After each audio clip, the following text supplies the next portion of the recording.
Hello everyone and welcome to our module on ventilation and perfusion. Ventilation is the movement of air in and out of the lungs, and we can actually calculate a number for ventilation if we know the volume of air going in and out of the lungs and the frequency at which breaths are being taken, meaning the respiratory rate. So for example, if a person were breathing 500 cc's of air per breath and 20 breaths per minute, their ventilation rate would be 10,000 cc's per minute. And ventilation can go to two places. It can go to the alveoli. This is called alveolar ventilation, and this is useful for gas exchange. This type of ventilation removes carbon dioxide and delivers oxygen to the blood. But some ventilation gets wasted, and this is called dead space ventilation. Not all the air that we breathe in and out is used for gas exchange. So a very important concept in pulmonary physiology is dead space ventilation. Let's talk about that now. Dead space refers to portions of the respiratory system that are ventilated, meaning they're filled with air, but they do not exchange gas. Some dead space is simply due to anatomy. This is called anatomic dead space. These are conducting portions of the respiratory tract. For example, your nose and your trachea are very important for the respiratory system to work, but they don't contain alveoli, therefore they are considered dead space. But anatomic dead space is not the only source of dead space. There are also alveoli that don't exchange gas. These are functional dead space, meaning they should exchange gas, but they don't because of the way the system is set up. So we refer to physiologic dead space as the total dead space in the lungs. It's the anatomic dead space, like from the nose and trachea, plus alveoli that don't exchange gas. One of the main reasons for physiologic dead space being greater than anatomic dead space is that there's insufficient perfusion to parts of the lungs. The apex is the largest contributor, and we're going to talk more about this later in this video. But the bottom line is that we have parts of the lungs which have alveoli but don't exchange gas like they should, and they add to our dead space. And as we'll also talk about later in this video, the physiologic dead space increases in many diseases. Obviously, you're not going to increase the volume of your nose or your trachea in disease, but you could increase the number of alveoli that don't exchange gas, and that will increase your physiologic dead space. There is a way that we can measure the physiologic dead space, and that's by using what's known as Bohr's method. Bohr's method says we can determine the physiologic dead space volume Vd if we know three parameters that are fairly simple to obtain. The first one is the tidal volume Vt, the second one is the concentration of carbon dioxide in exhaled air, and the third one is the concentration of carbon dioxide in the arterial system, which we can get from a blood gas. So if we know these three parameters, then we can use this equation to determine the dead space volume. And this equation says the ratio of dead space volume to tidal volume is equal to the arterial CO2 concentration minus the exhaled CO2 concentration divided by the arterial CO2 concentration.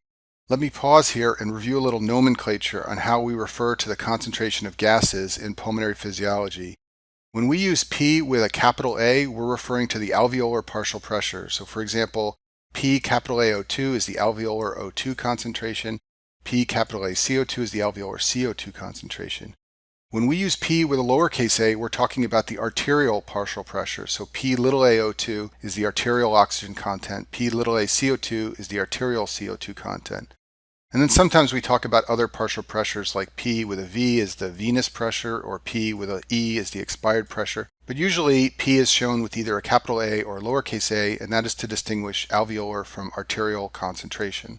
So in order to understand Bohr's equation and what it means, let's go through this drawing I've shown on the slide here. What I've drawn is a working alveolus and a pulmonary capillary.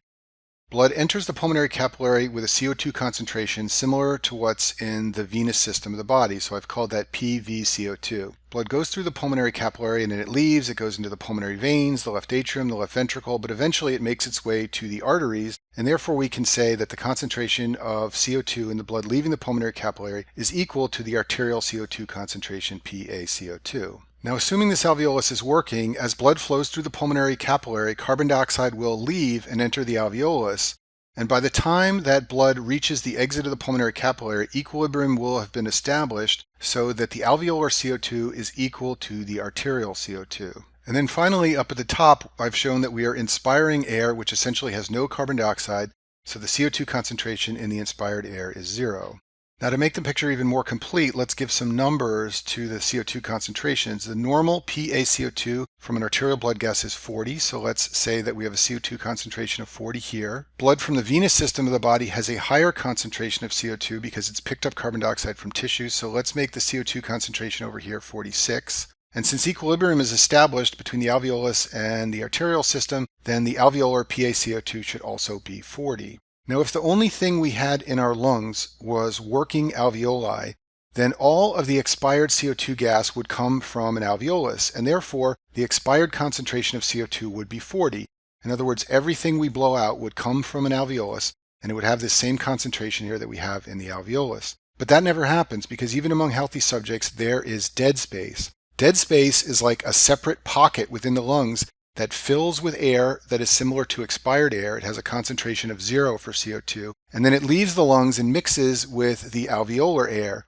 What this is going to do is dilute the expired CO2, so instead of being 40, like it would be in a perfect system with 100% working alveoli, the expired CO2 in normal people will be something lower, like 30 or 20, and that's because we all have dead space. Even normal healthy subjects have some dead space. But the main point here that I want to emphasize is if we had a perfect system only with working alveoli, our expired concentration of CO2 would be equal to the alveolar concentration of CO2, which is in equilibrium and therefore equal with the arterial CO2 concentration. So now I've cleared away my ink, and once again let's imagine that the venous CO2 concentration is 46. And now let's imagine that our lungs are made up of no working alveoli. The lungs are entirely made up of dead space. Well, if this happened, carbon dioxide would be 0 in the inspired air, and there'd be no gas exchange because our lungs are all dead space, so the expired carbon dioxide would be 0. So that's what would happen in the worst case scenario. You would expire air with no CO2 in it if you had lungs made up entirely of dead space. And if you're not expiring any CO2, what's going to happen to CO2 in the blood? It's going to build up. In other words, our arterial CO2 will be 46 because it won't have given up any carbon dioxide, and then it'll go around again and it'll get higher and higher and higher. So the more dead space you have, the higher your CO2 will get, and the closer your expired CO2 will get to 0. It's a very important principle of pulmonary physiology. It's the basis of lots of step 1 questions about what happens to expired CO2 as the amount of dead space goes up. So back to the Bohr equation, which is shown on this slide, and now let's talk about what this equation says would happen if we set the dead space to 0 or if we set the dead space to 100% of the total volume in the lungs. So if we had 0 dead space, then this entire left side of the Bohr equation would be 0. We can set that to 0, we can cancel the denominator, and then we find that if we solve this equation, the expired concentration of carbon dioxide is equal to the arterial concentration of carbon dioxide. This is exactly what I showed you pictorially on that last slide. And the bottom line, and the point you want to remember for step 1, is that as we decrease the amount of dead space and get closer to 0, the expired carbon dioxide concentration approaches the arterial concentration of carbon dioxide. That's because more gas is being exchanged and we're retaining less CO2. The less dead space you have, the better it is for gas exchange, meaning the better it is for removing CO2 from the body. If we had 100% dead space, then the entire left side of the equation would be 1. We can set this to 1 and we can solve the equation, and we find out that the expired concentration of carbon dioxide is 0, exactly what I showed you 2 slides ago when we looked at that drawing. So the important principle here is that as the amount of dead space goes up and gets closer to 100%, the expired concentration of carbon dioxide approaches 0. That's because there's less gas exchange. Dead space is bad for gas exchange, and there's going to be more retained carbon dioxide in the body. The more dead space you have, the higher the carbon dioxide will become unless you can increase your ventilation rate to blow it off. So I've been talking a lot about dead space and carbon dioxide, but what about dead space and oxygen? To understand that, let's look at this diagram I've made on the screen. I've shown 2 working alveoli. One is on the left, one is on the right. They are both perfused by a pulmonary capillary. Blood enters the pulmonary capillaries at an oxygen saturation of 70%. This is what typical venous blood oxygen saturation is. After the blood passes through the alveoli, it is fully saturated at 100% on both sides, and then the blood mixes to form arterial blood that is 100% saturated. Now let's imagine we have a disease process that causes flow obstruction to the alveolus on the left.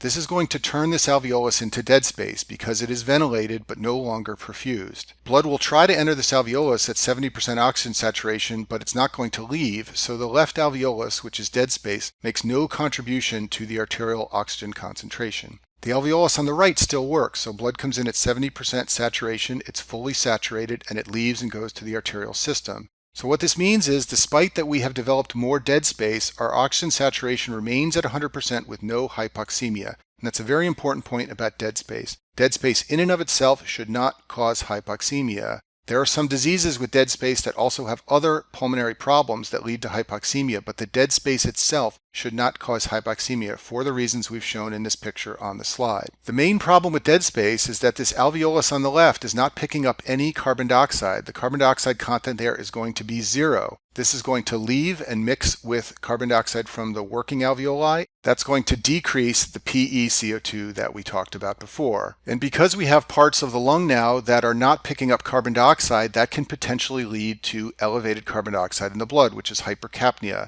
And that brings me to a huge point about dead space. The main problem is that it raises the CO2 concentration in the body. This can potentially lead to hypercapnia. It often doesn't because patients increase their respiratory rate. In other words, they ventilate these healthy alveoli more to compensate for the ones that aren't working, that are dead space, and we'll talk more about this in a minute. But the big point that I want to make here is that the main problem with dead space is not hypoxemia. It's that the CO2 level can go up, leading to hypercapnia, unless patients can increase their respiratory rate.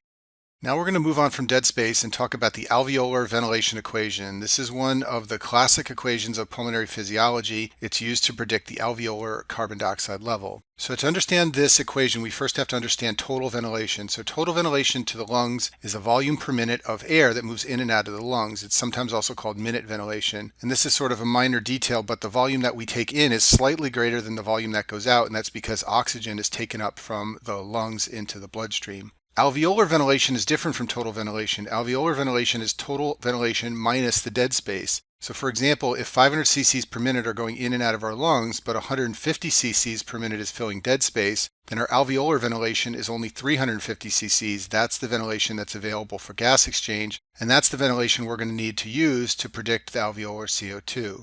Now I'll show you the alveolar ventilation equation in a second, but before I do, I want to make a brief side point about elevated carbon dioxide in the blood. This is referred to as hypercapnia or hypercarbia. Both terms mean the same thing. And it's bad because elevated carbon dioxide leads to a respiratory acidosis, which I talk about in videos in the renal section. So because the body doesn't like having high carbon dioxide, it has a physiologic response. Elevated carbon dioxide levels are sensed by the brain, and the body responds with an increase in the respiratory rate, which blows off carbon dioxide. In other words, the alveolar ventilation increases in response to elevated carbon dioxide. And this is a very important principle of pulmonary physiology for you to understand. Disease processes which could raise the CO2 level often do not, because the body responds with a rise in the respiratory rate. Shown on this slide is the alveolar ventilation equation. It says that the partial pressure of carbon dioxide in the alveoli is equal to the rate of carbon dioxide production, that's the VCO2, times a constant K divided by alveolar ventilation. And this equation has so many things in it that can help you answer step 1 questions about pulmonary physiology. What it is saying is that the concentration of CO2 in the alveoli will go up if the body produces more CO2, and that should make sense to you. If the production of CO2 rises, then that can potentially raise the alveolar concentration of CO2. On the other hand, if you increase the alveolar ventilation, that is going to tend to lower the concentration of CO2 in the alveoli. And this should make sense to you. As you ventilate the lungs more, you blow off more CO2, and therefore you lower the alveolar PaCO2. Now, another important point, although the rate of CO2 production, that's the VCO2, can potentially raise the alveolar CO2 concentration, it usually does not. And that's because anytime we begin producing more CO2, our body increases our ventilation rate. And you know this from exercise. When you exercise, your muscles produce more carbon dioxide and your ventilation rate goes up. And for that reason, people who exercise do not develop hypercarbia. They do not develop an elevated CO2 level because the increase in the rate of production of CO2 is being matched by an increase in alveolar ventilation. Now I'm going to slightly modify the alveolar ventilation equation, and instead of writing alveolar ventilation in the denominator, I'm going to write total ventilation minus dead space ventilation. Because remember what I told you on the last slide, alveolar ventilation is total ventilation minus dead space ventilation. If we write it this way, what you can see is that if the dead space volume goes up, that is going to make the denominator smaller, and therefore it's going to raise the PaCO2. And that's consistent with what we were just talking about in the last few slides, that dead space can potentially cause the CO2 concentration to go up. Now, dead space does not always cause the CO2 concentration to go up, and that's because if we're able to increase our total ventilation, we can offset the rise in dead space. So for example, imagine our dead space volume rises by 50 cc's. Imagine then we also increase our total ventilation by 50 cc's. If we do this, then the PaCO2 is not going to change. And that's why when dead space goes up in disease processes, it doesn't always lead to elevated CO2 level. If patients are able to increase their ventilatory rate, they can offset the rise in dead space. So I'm going to summarize this now by writing the 3 major causes of CO2 increase, all of which are evident from the alveolar ventilation equation. If you understand this, it is super high yield for step 1. It can help you to answer many questions. So the only way the CO2 level is going to go up is if there's either increased carbon dioxide production, decreased alveolar ventilation, which is hypoventilation, or increased dead space. These are the only three reasons that hypercapnia can develop. Also remember that the one in the middle is the most important. If you can increase your ventilatory rate, you can offset an increase in carbon dioxide production just like we do with exercise. If you can increase your ventilatory rate, you can also offset a rise in dead space, as many patients do with diseases associated with dead space. If you understand this, you're all set for answering questions about hypercapnia on step 1. Now let's move on to the alveolar gas equation. And just like the alveolar ventilation equation can be used to predict alveolar carbon dioxide, the alveolar gas equation can be used to predict the alveolar oxygen level. The alveolar gas equation is shown at the bottom of the screen. It says that the alveolar oxygen concentration is equal to the oxygen in the inspired air minus the CO2 content in the alveoli divided by R. R is the respiratory exchange ratio. So let's talk about what this means. First of all, if you inspire more oxygen, in other words, if your PiO2 goes up, that is going to raise your alveolar O2, and that should be fairly obvious. If you inspire gas with more oxygen, it's going to put more gas into your alveoli. And if a person is breathing 21% oxygen, which is normal atmospheric oxygen at sea level, the PiO2 is going to be 150. And this is sort of a handy number to remember here. The PaCO2 is what we've been talking about in the last few slides. It's the alveolar CO2 concentration. And then R is the respiratory exchange ratio. This is the ratio of CO2 produced for every oxygen molecule consumed. And this varies with your diet and metabolic state, but usually the value for R is 0.8. That's what it's usually assumed to be for the average person. So what this alveolar gas equation is saying in the second part here is that although you may inspire a certain amount of oxygen, some of that oxygen is going to be taken up by the body and carbon dioxide is going to be added to the alveoli, and you need to subtract that amount in order to calculate the PaO2.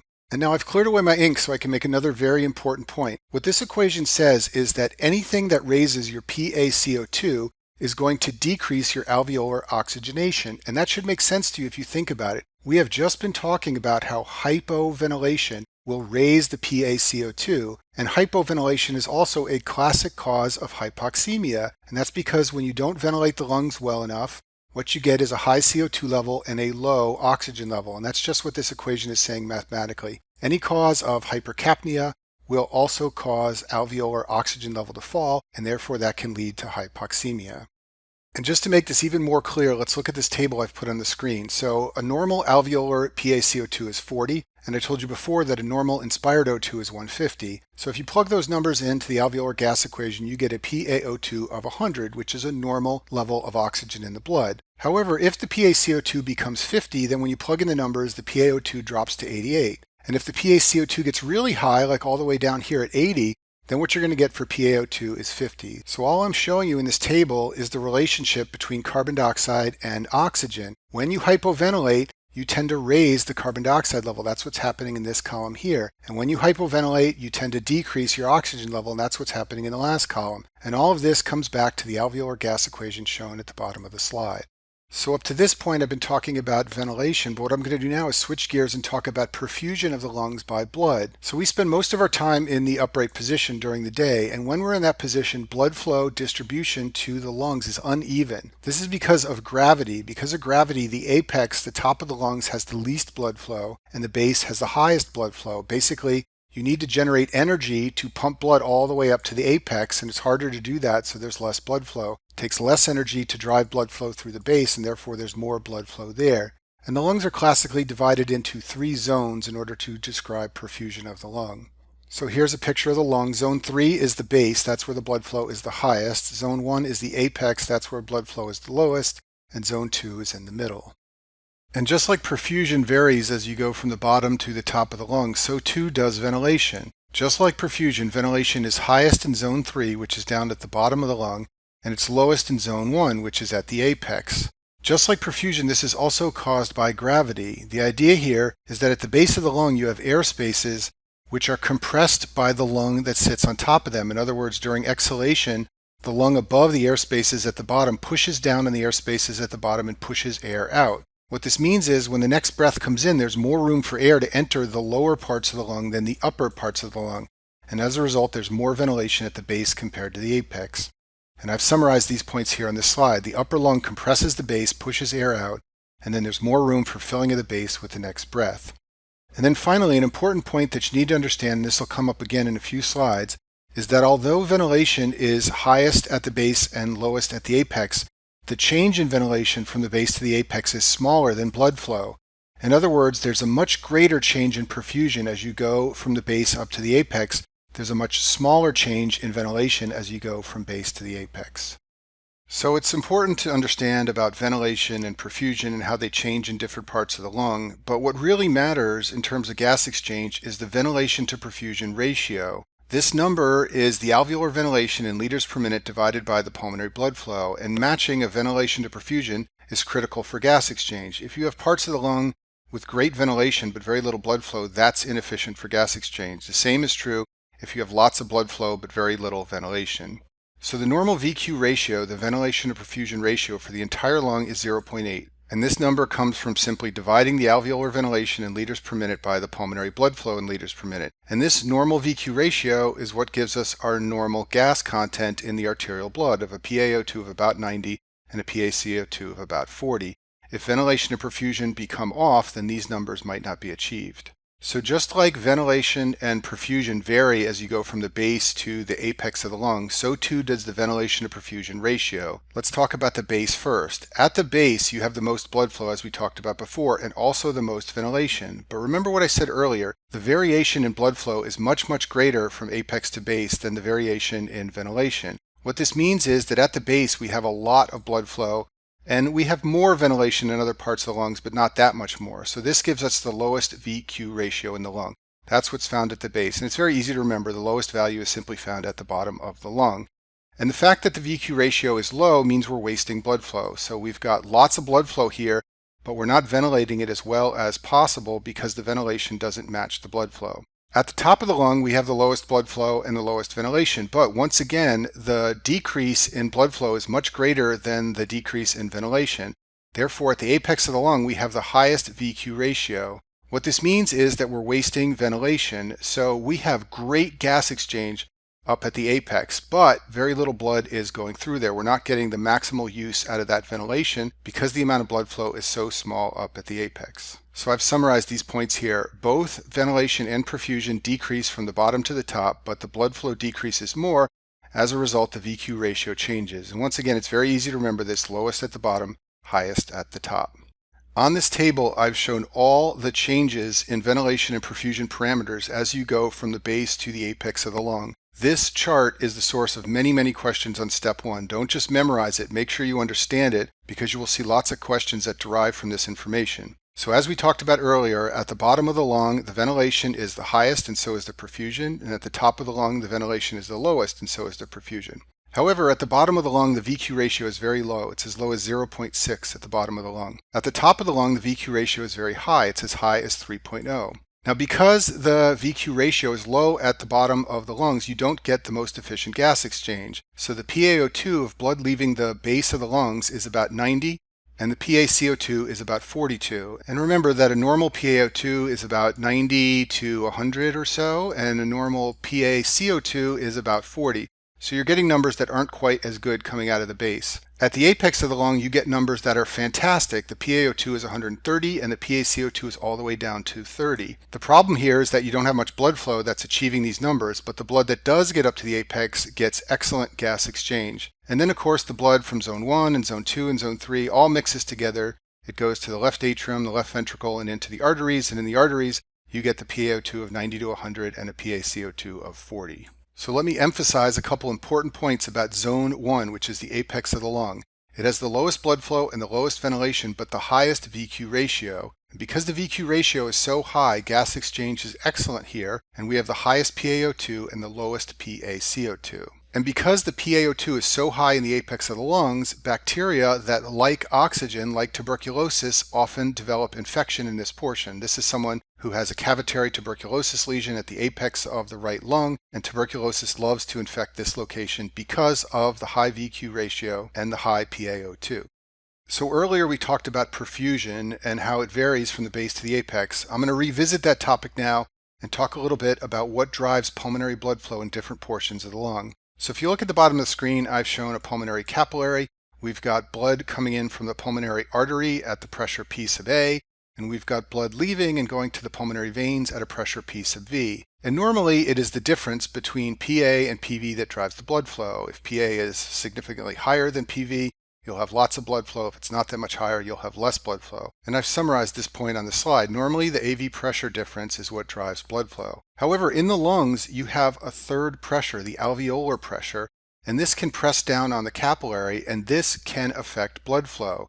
If the pressure in the alveoli is very high, it can compress the veins or the arteries, and this can lead to no blood flow. And when you have no blood flow but you still have ventilation, that's what we call dead space, which is what we talked about earlier.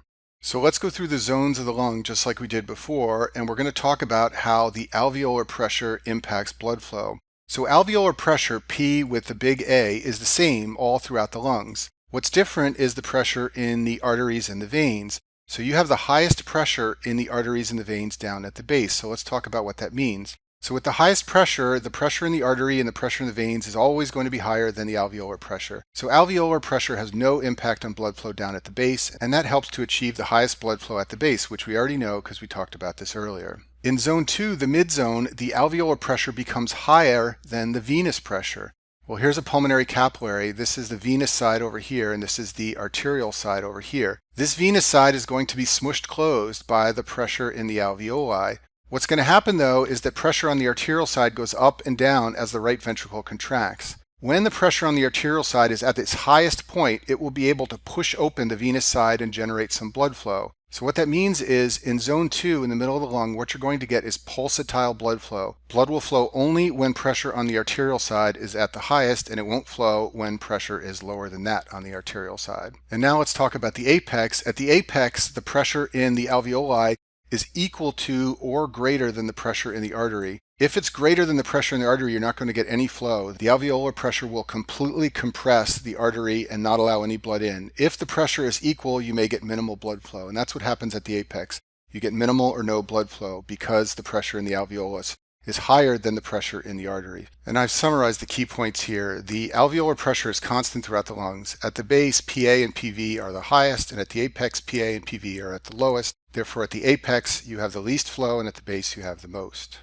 Let me make a super high yield point about zone 1. That's the portion of the lung at the apex where the pressure in the alveolus is equal to or greater than the pressure in the arteries and veins. If you have a slight fall in the arterial pressure, that's going to lead to capillary compression, and this can happen in many pathologic conditions like hemorrhage or shock. When this happens, zone 1 is going to become dead space. It's going to be ventilated, but it won't have perfusion, and that's something they like you to know for step 1. A small change in blood pressure to decrease the arterial pressure can lead to zone 1 becoming dead space. Last topic for this video is exercise. So when you exercise, you increase oxygen demand, your ventilation rate goes up, and so does your cardiac output. The VQ ratio for the entire lung is going to approach 1.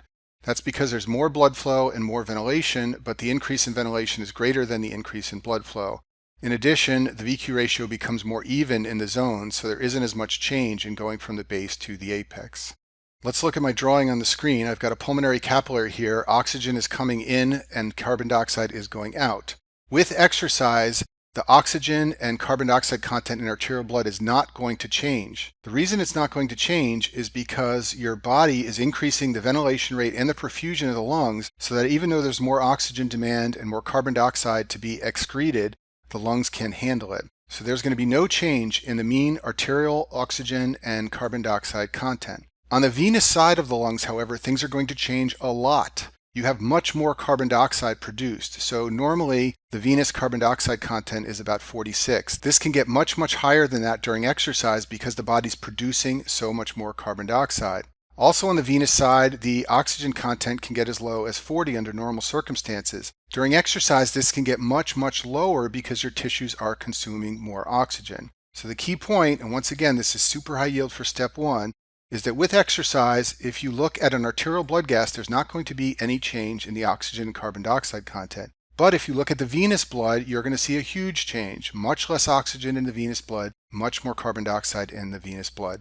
The reason it's not changing on the arterial side is because ventilation and perfusion are increasing so that the lungs can blow off the extra amount of CO2 being produced by exercise and so that the lungs can replace the extra oxygen being used up during exercise. And that concludes our video on ventilation and perfusion.